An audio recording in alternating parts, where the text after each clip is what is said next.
Praise the lord. Minute with God's word. నేటి దిన వాగ్దానము 1 పేతురు 5వ అధ్యాయము 7వ వచనము.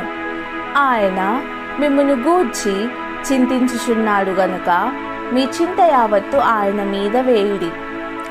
దేవుడు మనల్ని ఎంత జాగ్రత్తగా చూచుకుంటాడనేందుకు ఎన్నో సంఘటనలు మన ముందున్నాయి అని యేసు ప్రభువు చెప్తున్నాడు.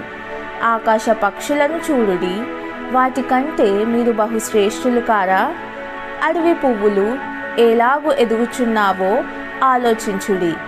నేడుండి రేపు పొయ్యిలో వేయబడు అడవి గడ్డిని దేవుడిలాగు అలంకరించిన ఎడల నీకు మరి నిశ్చయముగా వస్త్రములు ధరింపజేయును గదా అని యేసు ప్రభు అడుగుచున్నాడు. నీ జవాబు ఏమిటి? అవును, నేను విలువైన వాడిని, నిస్సందేహంగా నేను ప్రశస్తమైన వాడిని, ఏ మాత్రము అనుమానం లేకుండా నేనెంతో ధన్యుడను, తప్పనిసరిగా నేనొక ప్రత్యేకమైన వాడను. అలా నీవు చెప్పగలిగితే నీ జీవితాంతము ఆయన్ను స్తుతించకుండా ఉండలేవు. ప్రార్థన. పరలోక తండ్రి, లోకంలోనున్న వారందరికంటే నీవు నన్నెంతగానో సంరక్షిస్తున్నావని నాకు తెలుసు.